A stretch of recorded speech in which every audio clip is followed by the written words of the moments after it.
ऊँट के अंदर अल्लाह ताला ने अजीब व गरीब और निशानियाँ के अंदर रखी है कि इस ऊँट के अंदर अल्लाह ताला ने ये खसूसियत रखी कि ये इसके अंदर आजिज़ी है कि एक लंबी कतार हो, ठीक है, और वहाँ पर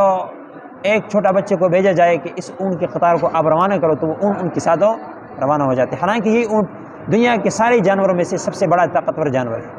लेकिन फिर भी अल्लाह ने इसके अंदर इताअत रखी है, आजिज़ी रखी है, उसके साथ रवाना हो जाते हैं। कभी कभी आपने तस्वीर के अंदर देखा भी होगा, छोटा सा बच्चा होता है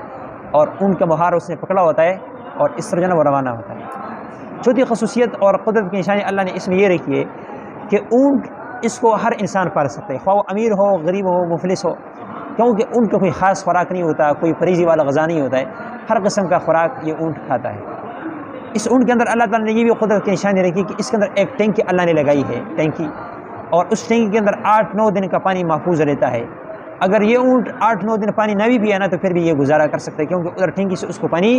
मिलता रहता है।